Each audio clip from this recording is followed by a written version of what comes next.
Have you ever wondered how your sales performance compares against your competitors and peers? The B2B Sales Benchmark Report provides the definitive guide to what success looks like in 2021. See how you compare in terms of win rate, sales cycle, average deal value, relationships, and engagement.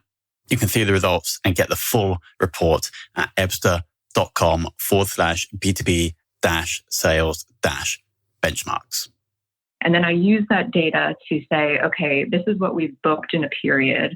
And then for the remaining time period in whatever fiscal period we're in, I take the velocity metrics and the deals we have in the number of opportunities in pipeline, and I start to extrapolate, okay, this is where I think revenue is going to land when I roll all of that together.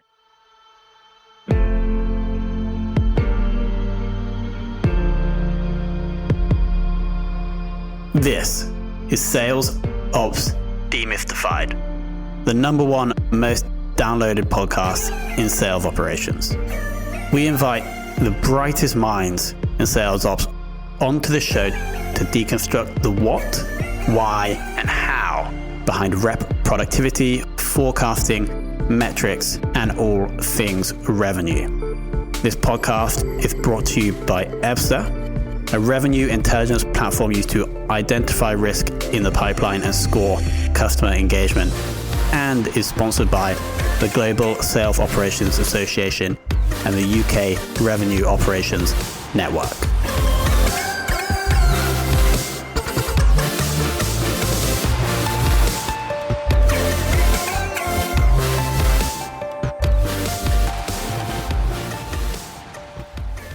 Hello and welcome to another very special episode of the Sales Ops Demystified podcast. Today, we're joined by Michaela Downs, who is currently heading up the sales operation at Benchling, over on the west coast of the US.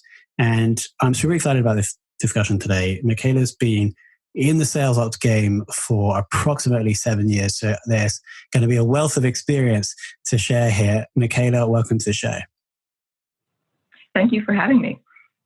And so I want to kick off first because from my understanding of your back history, you were once in sales and then you made that transition into sales ops. I'd like to understand why that happened. Yeah, it's a good question. So about 7 years ago, I was at a company called Polybore, which was a social commerce platform that was eventually acquired by Yahoo. And I started there as an account manager, and that's what I had done in previous roles.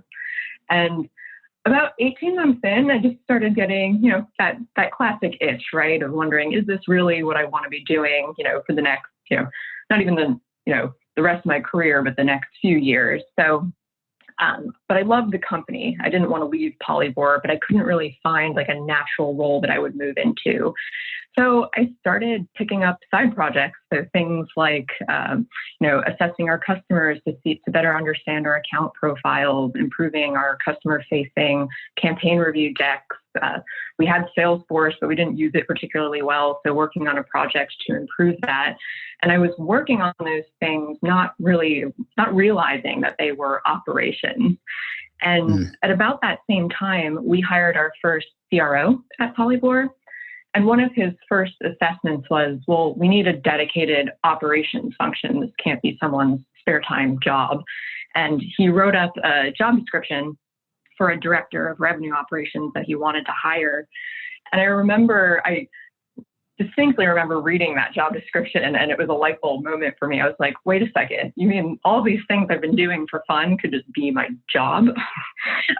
Not realizing that was a formal role. So I wasn't qualified to be director of revenue operations at the time. So he did hire someone else. And I may have given her 24 hours after she started before I raised my hand and was like, I'm really interested in moving over to your team. And Polybore was very supportive about making that happen. So that was how I made the leap. Amazing. I love how you described sales ops tasks as the things you're doing for fun. How much did you have to do them outside of your normal role of the account manager? So like in mornings or evenings or whenever you had spare time during the day? Yeah, I think whenever I found spare time, I think one of the things that was making me itchy in the account management role was that it was starting to feel repetitive, right? So I felt like, campaigns went a certain way. I'm sure sometimes customers had fire drills, but for the most part, I could figure out a system to make that efficient. So, I found pockets of time or, felt motivated on a Saturday, I could start working on things. Yeah, wake up on a Saturday morning, do some forecasting. Yeah, exactly. Exactly. Amazing. So that makes total sense. It's kind of a similar pattern we see on the podcast, is that it isn't a field that somebody they don't go to college and be like, I want to be in sales ops. But when they get typically into the sales organization as a rep, they start to see that actually I prefer this more like improvement based kind of ops analytical work. So it makes total sense. Let's just zoom in today if possible. And so looking at Benchling, roughly how many reps do you have and roughly how many people in the ops team? So we have 25 account executives who are in the field, offers signed, one or two of them haven't started yet. And then we also have a related solutions consulting team that works in the field with them. And we all work together in the sales org. We also have an SDR function that sits in marketing. And then we have a separate CX or CS team. So 25 account executives. In my group, there are 4 people who report to me today, but we cover 4 different functions. So the buckets that I put them in are, we have somebody doing tools and productivity, which is classic Salesforce administration, managing the rest of the tools in our stack, managing reporting and requests, that kind of thing. We also have sales enablement. So she is managing, developing our onboarding plans for sales. What does that continued learning and development look like, whether it's our own product that's changing and improving, or even just sales skills, right? She's working on those things. We also have the other 2 people are working on deal desk. We had a new deal desk leader start this month. And traditionally at Benchling, that's been, the order management piece, implementing an order generation tool, working with finance to make sure that we're recognizing revenue or executing revenue in a compliant way. But the vision of that is to build it into a more strategic function that is also supporting sales on their pricing, deal packaging, negotiation. And then the last bucket within ops, where I don't have dedicated headcount yet beyond myself, would be, the classic forecasting, planning, compensation management. Makes total sense. Sounds like a very well-structured team. This may be a better question for the tools and reporting person, but could you just give us a rough overview of the tech stack, just so the audience have some context? Sure. So we are a Salesforce shop. We use that as our CRM. On the prospecting side, we are using LinkedIn Sales Navigator. We have Clearbit data enrichment hooked up to Salesforce. And then our SDRs and what we call our emerging account executives who work on the smaller end of our market, they do not have direct SDR alignment. So they all have licenses to Zoom Info for prospecting. And then we're using a tool called Mixmax on the sales team for email productivity, meeting scheduling, and that all sits within Gmail and connects to Salesforce as well. And then downstream, we actually use a tool called RFP.io. So in the life sciences space, it's not uncommon for us to go through very rigorous security questionnaires or RFP processes where you get these documents that are maybe 400, 500 questions long. So RFP.io is the tool that facilitates the management of that, but also helps us build the answer bank so that we're not recreating the wheel every time we get one of those documents. We also implemented HighSpot this summer as our collateral or content management system in the field. And lastly, we have a tool called PandaDoc, which is connected to Salesforce and is generating our order forms, MSAs, or NDAs. Awesome. Sounds comprehensive. Now, moving kind of up to today, I assume you guys have gone more remote over the past few months, and I'd like to understand how your role is running, or how the sales ops function is changing as more of the sales team are going remote. So what's interesting about Benchling is that our sales team was actually remote to begin with. This is actually the first team when I started in April of 2019. I'd never worked with a fully remote sales team before. So we have account executives that live all over the country. We also hired our first sales reps in Switzerland, Germany, France, and the UK this summer.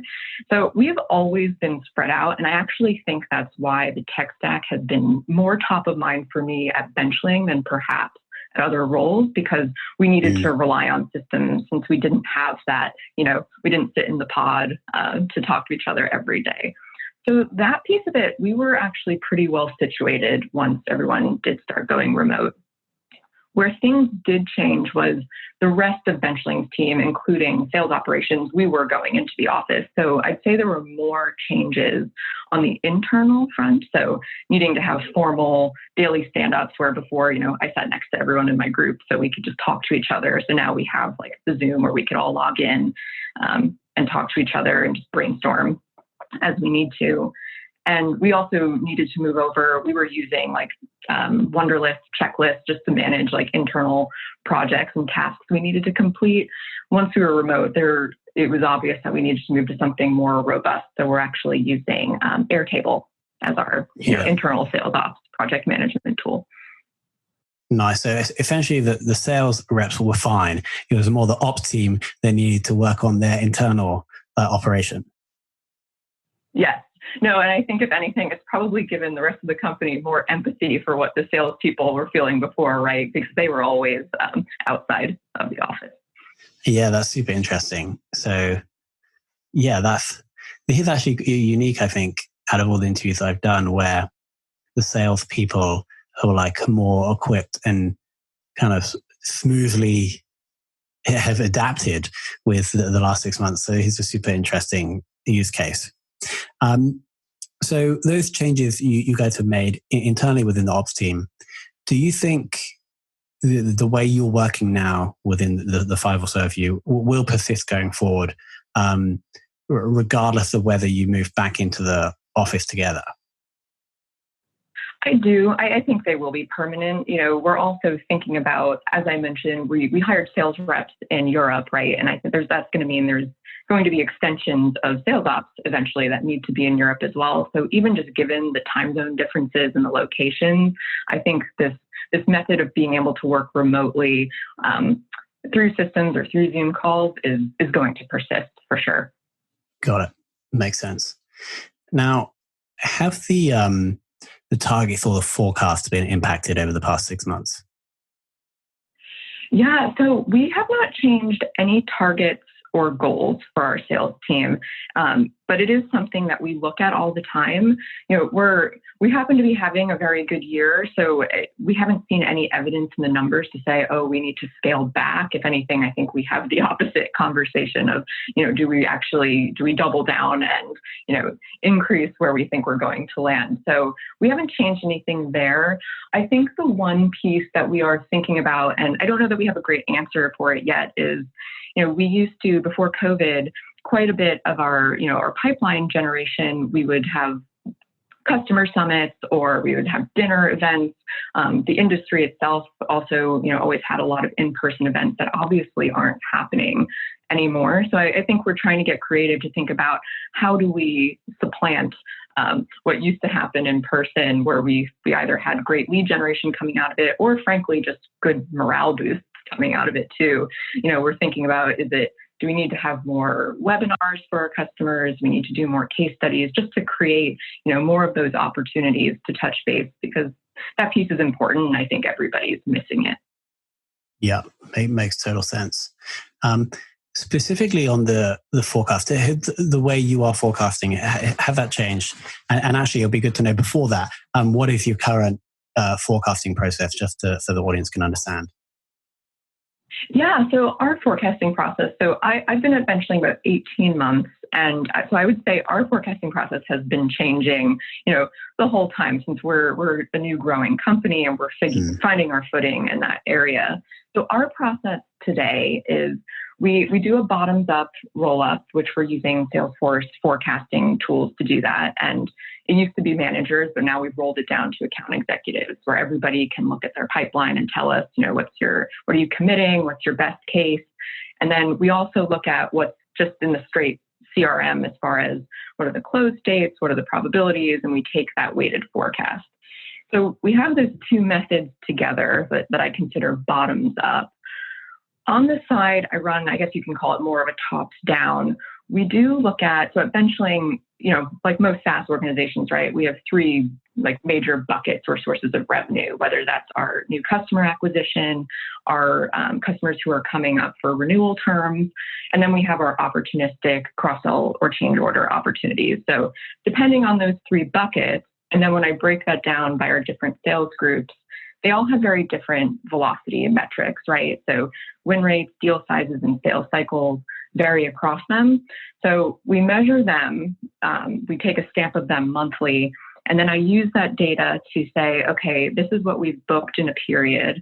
And then for the remaining time period in whatever fiscal period we're in, I take the velocity metrics and the deals we have in the number of opportunities in pipeline, and I start to extrapolate, okay, this is where I think revenue is going to land when I roll all of that together. And so it basically gives us three numbers we can triangulate. There's AE bottoms up, there's straight Salesforce weighted forecast, and then we have the model on the side that kind of strips out any, you always have your sandbaggers or your happy ears on sales, right? So the model is meant to normalize for any of that behavior. Awesome. And so then it's your job to take all three of those and then present that to leadership as the final forecast. Correct. Makes sense. And actually, you mentioned at the start of that explanation is that the forecasting process has been evolving consistently since you joined anyway. So there haven't been any specific changes over the past 6 months. Not for COVID. I think the model that I walked through that we implemented, I'd say Q2 of this year. So that's fairly new and something we've been refining because I think the feedback has always been, people are always skeptical, right, of what's in the Salesforce pipeline, things move around. So the creation of that model was really to give us a backbone or something to feel like this is looking at historical performance and how that's changing on a monthly basis. So we can feel like it's less, less weighted by what individual AEs or sales managers might think. Makes total sense. Awesome. And then moving on to KPI, the metrics, which over the whole career, which is the sales metric that you think you've got the most value from?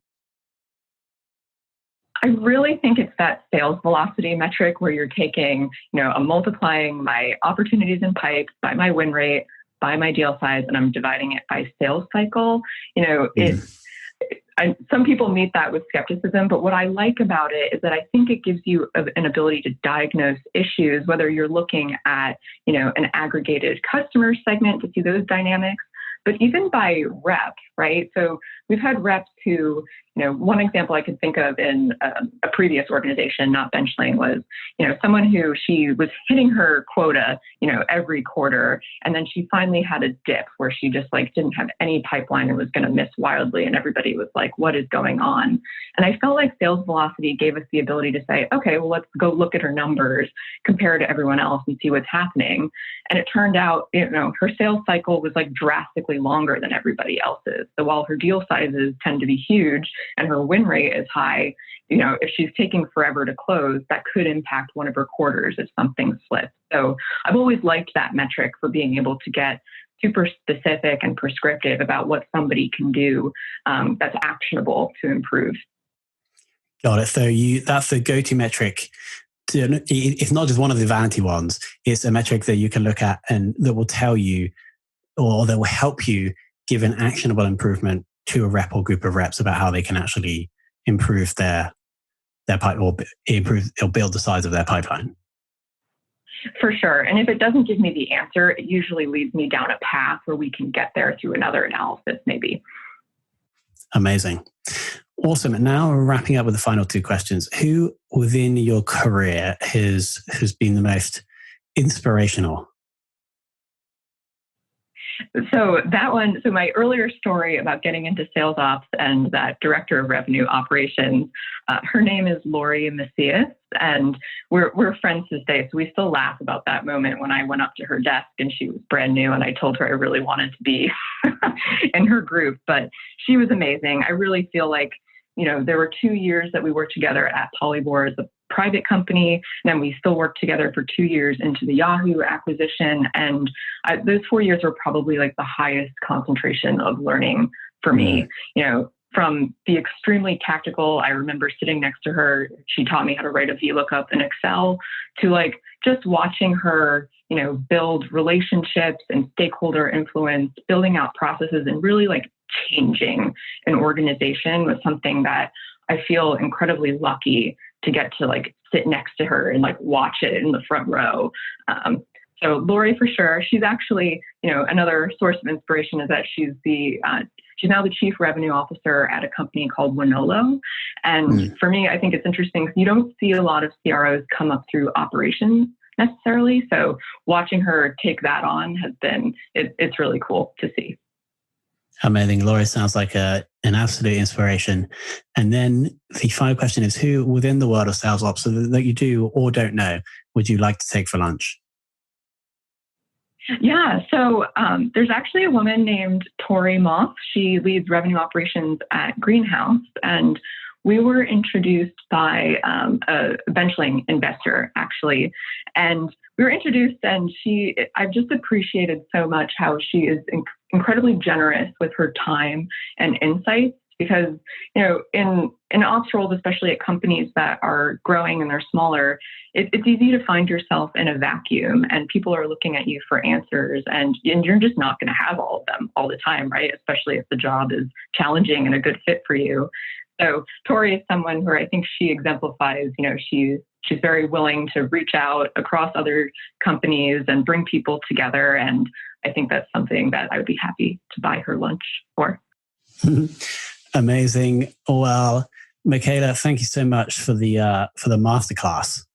It sounds like Benchling has a super flexible sales force, and it seems like you guys internally are doing a really comprehensive job of operating them, probably for lack of a better term. But Michaela, thank you so much for your time, and thank you for coming on. Thank you. This was fun.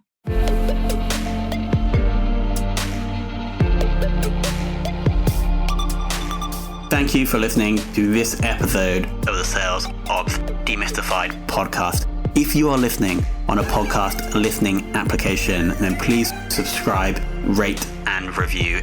And if you have any questions about the show, if you know a guest, or if you have any questions about sales operations, just hit me up at tomhunt@ebster.com. That's tomhunt@ebster.com.